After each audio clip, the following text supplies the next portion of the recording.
nature and God, not from government. All God asks of you is faithfulness, faithfulness, faithfulness. Fighting for the family, standing for the church, laboring to return to a moral and biblically based culture. This is the American Family Association at AFA Today. And it's Kevin McCullough back at the microphone after a day away, a day spent in bed, a day spent with my favorite friends, Benadryl, Robitussin, Theraflu. You name it, it was going into my system yesterday, and I was out cold for much of that, but glad to be back. It's a beautiful day in New York City. Mid-40s is what it is right now. I don't know where it is, where you are, but I am told we should be careful because there is another polar vortex headed our way, and I know that just makes everyone happy to hear that today. Nonetheless, that is what we're facing going into the weekend. Speaking of polar vortex, hey, how about that NSA spying stuff, huh? The president today coming out, some saying far, far too late, to tell the nation just how seriously concerned he is about the fact that this spying and storage of our information has happened. He looked very serious and calm and sober in his demeanor. He had a very serious tone in his voice. In fact, let's play that clip you got there, Brent. Here's a sample. First, everyone who has looked at these problems, including skeptics of existing programs, recognizes that we have real enemies and threats and that intelligence serves a vital role in confronting them. Well, you know what I love about President Obama's press conferences and speeches when he makes like this? I love the fact that it doesn't matter what he says. It really doesn't. It all sounds the same. Same tone of voice, same seriousness. He could be saying, I'm going to send my kids to kindergarten today, and it wouldn't matter. It'd be the same inflection, same tone of voice, same everything. Now let's go back and look at just that soundbite that Brent just played for me. Let's listen to it one more time. Go. First, everyone who has looked at these problems, including skeptics of existing programs, recognizes that we have real enemies and threats and that intelligence serves a vital role in confronting them. Wow. This is a great soundbite because it's a sample of the entire speech. I'm Barack Obama. Let me be clear. The sun comes out during the day and the moon comes out at night. Now, see, you're supposed to, wow. What did he just say? Friends, this speech went way too long today. It was in excess of 45 minutes. We're going to play other sound bites of it. There was not a lot there. The significant piece that he said that he was going to take action on was that he is going to try to tamp down these concerns that Americans have about the spying that's going on ourselves, and he's going to tamp down these concerns by telling the NSA that they can no longer keep the records in the U.S. The president did not say if the programs would end. He did say that the information collected would no longer be held by the NSA. But he did not offer any plans of where the phone records should be moved and will instead call on the Attorney General and the members of the intelligence community to recommend a transfer point by March 28th. Okay, I got a lot to say about this. I listened to far more of the speech than I wanted to. The only reason I did was because I was stuck in traffic and there wasn't anything else on. But the overwhelming takeaway that I got from this is that it's a typical Obama response that is reactionary instead of proactive. It is responding to something instead of laying forward a forward-looking plan, and it is coming up far too short, far too late. But the main thing that I always get out of the president's speeches is they always need more government, bigger committees, more time for government studies to be done, and a lot of other bureaucratic things that always spends more taxpayer dollars to get it done.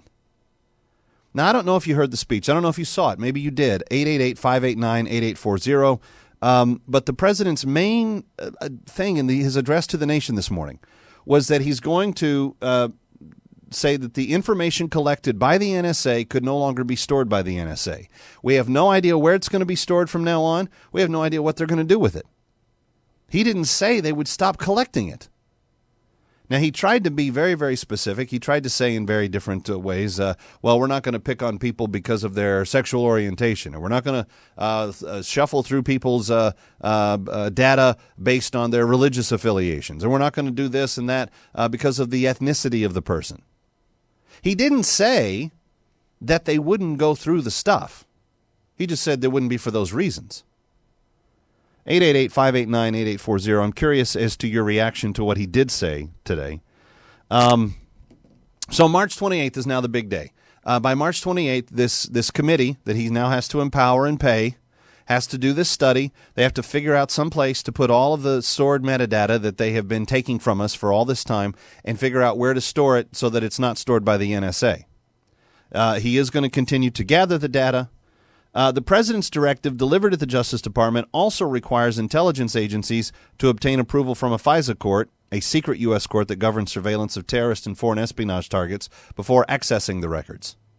Well, let me tell you how effective the FISA court has been in the past. In the last year, a friend of mine, a colleague at just up the road here at Fox News, where I was earlier today, James Rosen is his name, he found himself in the middle of FISA court goings-ons, and he didn't even know that he was a danger to the U.S. security or whatever, because he was reporting on a story that the administration did not like. The Attorney General went to a FISA court, this secret court, and secret courts mean we can't access them. They're not public courts, so they're secret courts. So I'm not sure how this benefits us, but anyway, he went to the Attorney General went to the secret court and said to the secret court, this reporter from Fox News, he is dangerous. He's about to give North Korea a chemical or nuclear weapon, and it's going to be bad, and he's going to blow us all up, or something like that. So the FISA court goes, well, my goodness, we don't want Fox News reporters having, nuclear weapons. So, of course, tap his phone lines. In fact, tap mommy and daddy's lines and tap Grammy and grandpa's lines. They had every phone line in this man's life tapped. And all he is a reporter. All he is a guy that stands in front of a camera and gives the news. But because Eric Holder didn't like the style of reporting that he was doing, he said, we're going to get this guy. So for the president to be coming and saying to the American people today, well, we're not going to access that information unless it goes through a FISA court agreement first, to me, does almost nothing from where we are now. Oh, but we've empowered a committee to look at it, and now we've empowered another piece of bureaucracy to try to store the information that the NSA was storing, that they were collecting, that they're not going to stop collecting. Does anybody besides me think that this entire charade this morning was a complete waste of time? The president's directive follows the disclosure of the spy agency's surveillance practices by the former contractor turned leaker Edward Snowden. While I'm encouraged the president is addressing the NSA spying program because of the pressure from Congress and the American people, I am disappointed in the details, said Senator Rand Paul. Yay, Senator Paul, good for you. Nevada Senator Dean Heller says significant policy questions remain on who or how the data will be stored. He said, I have concerns that requiring private companies to shoulder the burden for the NSA could simply shift privacy intrusions from the federal government to private companies.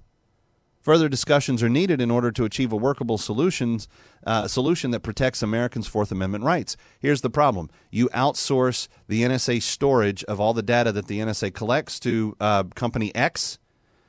Then it's just a matter of time until someone on Company X's payroll gets paid off by somebody in the NSA payroll, and you have all the information leaked back again. Who watches the watchers that are watching the watchers that are watching us? 888-589-8840. Okay, you have comments on this. I don't want to filibuster the floor, especially after a 45-minute speech by the president. Let's go to Virginia first, and Gina is with us. Hi, Gina. Welcome. You're on AFA Today with Kevin McCullough. Glad you're with us. Hi, how are you? I'm good. I just want to say in answer to your question, nothing Barack Obama does makes sense. And I'm just so disturbed by the apathy and complacency in the Christian world. Something should have been done a long time ago, and how his corruption and lies can continue. I know it's part of God's plan, and I really do agree with Pastor Jeffries out of Dallas, Texas, that said he's not the Antichrist, but he is setting the stage, and he's paving the way. And everything I see every day more and more shows me that Jesus is coming any day now. And it just joys my heart to say that. It makes me, I've got chills saying that right now. But Barack Obama is just the epitome of pure evil. I mean, he's pure deceitful and evil, and it just saddens me to see that our country has come to this. It's just very sad, very sad. All right. And God, every day, he's shaking his fist at God and telling him that my way's better, and it just upsets me and it disturbs me. But that's all I have to say, and I'll hang up so you can Thanks, comment. Gina. I appreciate your call. I appreciate your passion. You know, not all Americans are express it the same way. You may have a very theological reaction to all of this. I being the student of human behavior that I am, in multiple laboratories, I might add, too. I'm a small businessman. I'm a husband. I'm a father of 2 small ankle biters. I also have a grown son. I'm a business owner. I have employees that I manage. I consult with other companies and even public policy groups. I do all of this stuff all the time. I see human behavior all around me. It is so intriguing to me to see how this administration handles these types of things. There was a headline on Drudge earlier today that basically said, let's see if I can still pull it up. Yeah, it's still on the front page. Obama didn't know the extent of the surveillance. That's in an official White House press release that came out. The president didn't know. Every time something happens that is bad, he never knew about it.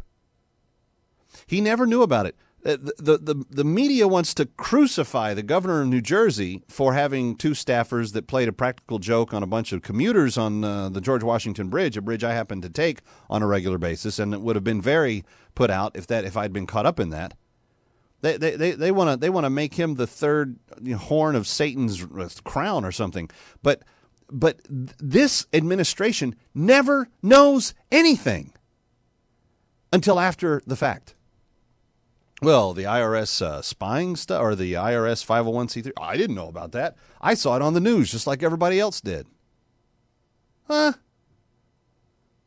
He didn't know about this. He didn't know that NSA was stealing 20 million text messages per day. That's a lot of text messages, friends. What have you texted on your phone in the last day? Did you want the government knowing about it? 888-589-8840. It's a string of incompetency that leads to rather significant traumatic outcomes. He made fun of China and Russia for them not allowing their people to know what their surveillance programs are. How much of this did we know until February of this last year? He acted like we were all different. We only know this stuff because some people have told us about it. Some of them telling us illegally, but some of them telling us nonetheless. The president speaking to the nation this morning, telling him that he's not going to put up with this illegal storage of the metadata anymore from your text messages and your phone calls and everything else, and promising, pinky swearing, crossing his fingers, putting them behind his back, standing on one leg while doing it, saying, let me be clear, I promise you will not be spied upon. Do you believe him? 888-589-8840. It's AFA Today on AFR Talk. I'm Kevin McCullough.